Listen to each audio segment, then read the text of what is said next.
एजेकिएल अजून जेरुसलेमच्या पातकांची खबर. चॅप्टर 11.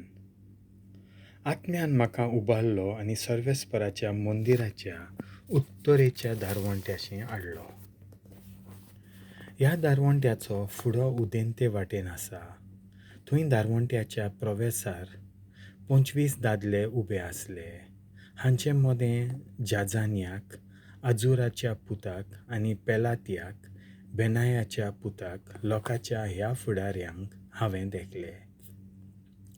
ताणें म्हाका म्हणलें, मनशाच्या पुता, ते खोट्यो मांडण्यो येवजितात आनी ह्या आख्ख्या शारांत आपली खोटी बूद शिंपडायत आसतात ते अशें म्हणटात, घरां बांदचो वेळ अजून पावूंक ना.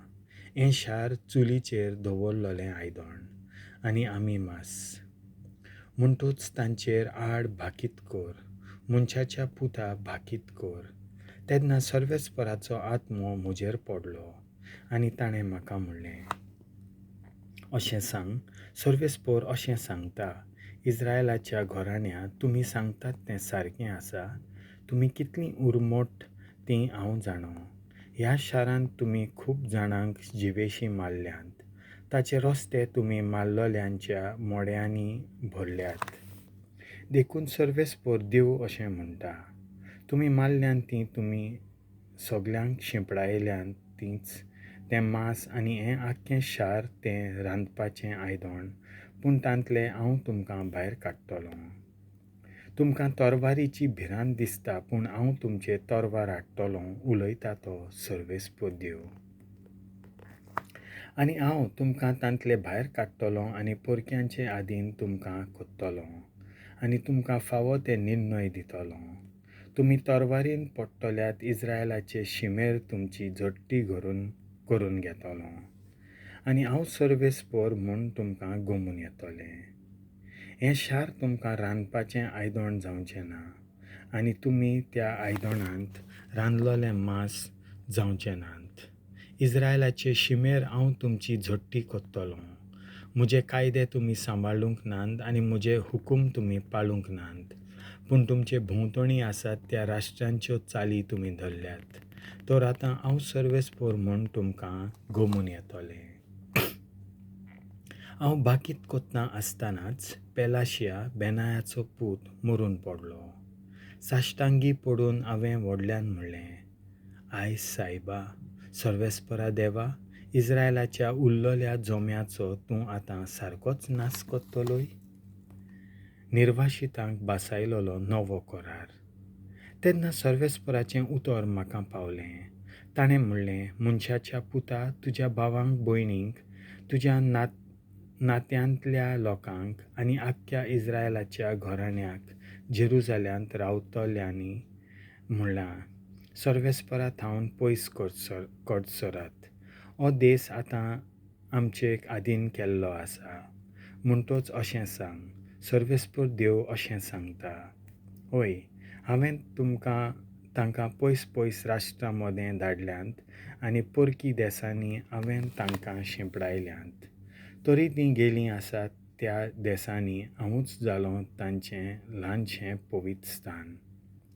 देखून अशें सांग, सर्वेस्पर देव अशें सांगता, दुसऱ्या लोकां मदलीं हांव तुमकां नव्यान जमा कोत्तलों. तुमकां शिंपडायल्यांत त्या देसांतलीं हांव तुमकां एकठांय कोत्तलों आनी इस्रायलाचो देश तुमकां दितलों. परतून आयल्या उपरांत तीं हो देश सगळ्या तांच्या भिरांकूळ आनी कांटाल्याचे कोत्तुबांतलीं नितळ कोत्तलों. हांव तांकां एक सादें काळीज दितलों आनी एक नवो आत्मो तांचे भितर घालतलों.